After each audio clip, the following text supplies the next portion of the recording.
Justin Trudeau thinks the job of the media is to shower him with praise. Well, they're doing a pretty good job of it, wouldn't you say? I certainly would.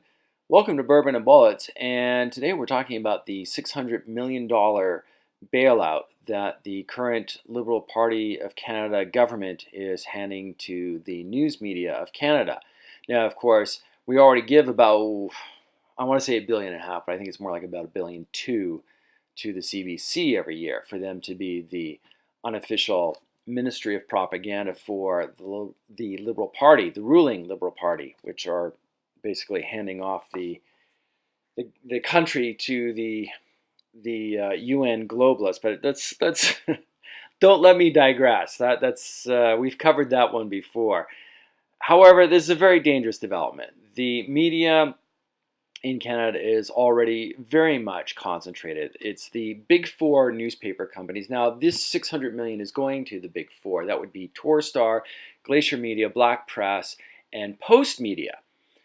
They basically, from Ontario West, they control all printed material. I don't just mean newspapers, magazines, commercial catalogs, all of it. They control all of it.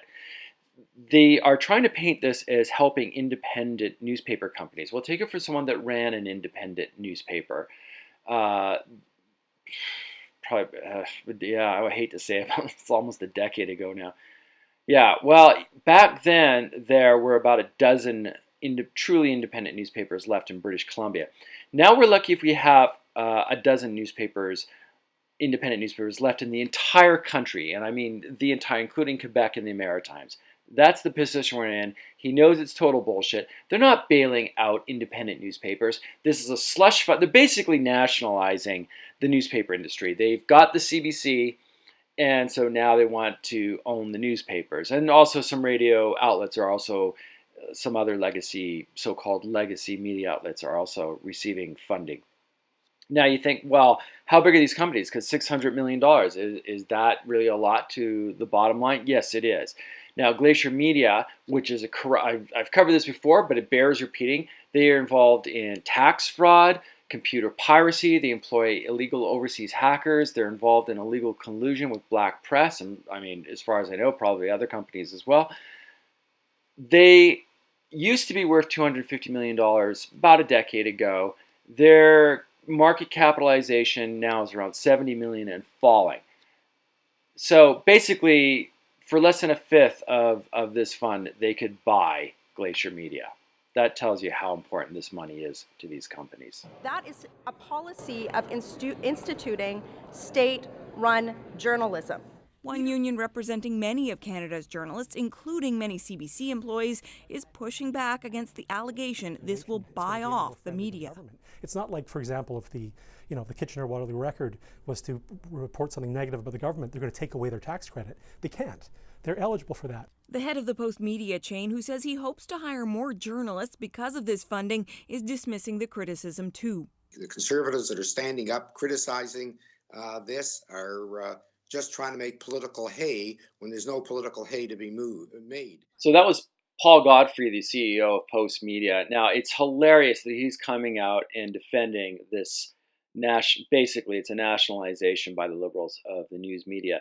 Because here's a guy, now Post Media has been criticized for many, many years in the leftist media for being too conservative. Paul Godfrey, during a few of the federal elections, he infamously said that we need to get conservative editorialists onto the newspaper pages to counterbalance all the liberal bias. So he was totally against liberal bias then. You know, one of the few people, one of the reasons I don't completely despise the guy is pretty despicable. He's famous for failing up. He does one failure after another, but because his project is so big, they just keep handing him more. So now he's destroying Post Media. But he knows that if he wants to keep his $9 million salary a year, he's going to need to kiss some liberal ass all of a sudden. So this is where we're at. It's hilarious for him to say that there's no hay to be made. We're talking about the nationalization of the news media. Yeah, we know that you will get to keep your cushy job and fly on private jets, and so what if you gotta pretend and say that, oh yeah, Trudeau, just smart guy, that Trudeau, yeah, to try and say that with a straight face. But you know, hey, if $9 million of for your salary is on the line, I guess you'll do it, right? And of course, he had the other guy, the union guy, on. Now that wasn't Jerry Dias. Jerry Dias, who's president of Unifor, who represents something like about 1,800 journalists in Canada. Of course, he's all for it. This is great. Nationalize the news media. If you don't pass the sniff test of being, one of the, a radical leftist, which pretty much all, take it from someone that's worked in a lot of newsrooms. Most journalists are already. But, we'll just bar everyone. You won't be able to get any funding. You won't be able to get a job there. So of course he's all for it. And then they had this other buffoon on saying the same thing, like, oh, if you write anything bad about the liberals, your funding will be pulled. Well, that's exactly what will happen. They're setting up a panel of people that are coming from the industry. Now they're going to come from the big four that I mentioned: Glacier Media, Black Press, Torstar, and Post Media. They control everything already, and I guess they'll probably have someone from Rogers, to cover radio. And they also own Maclean's magazine, so they'll probably, they'll bring those people in, just like they do with their newspaper awards. So they hand out these newspaper awards. All the people from these companies that control all the media, they sit on the board and they basically get together and say, well, what newspaper's not doing well? We'll give them a little boost. We'll throw them an award. I mean, they're the most cooked up, fraudulent thing ever. And these people are going to be in charge of handing out $600 million in your taxpayer dollars to the rest of the crooks. Yeah, that's going to be just totally transparent and above board. It's so disgusting. And as I said, these, I know the Glacier is an illegal operation in terms of committing tax fraud and computer piracy and hiring overseas hackers in India and I think probably Russia as well. Are the other companies any different? Well, they do. Black Press and Glacier, which are supposed to be competing with each other, they collude. They actually share content. Now, what competing newspapers have ever shared content? But that's what they do. This isn't like back in the old days with Hearst and the great golden era of newspapers when they all had great journalists and great writers and they were all trying to outdo each other and compete. No, these people they don't care. They produce fish wrap. They're basically glorified flyers. They illegally divide up the market so they have a monopoly everywhere, and then they'll just share information with each other. So like I say, Glacier's involved in tax fraud and computer piracy. I mean, who's to say the others aren't as well? I mean, I don't know. As far as the others go, I just don't know. That's only speculation. But there you have it. And this is where your tax dollars are going. They're going to corrupt businesses that are basically going to do Justin Trudeau's bidding and, just shut down free speech. There's not going to be any dissenting voices. Now, here's the really scary part. When the government puts so much money into controlling all the media and basically quasi-owning the media, I mean, not literally in name, but pretty much in any other regard, they will control all the media except for independent voices like myself and many others, Derek Rance and Frank Vaughn, and it's a long list.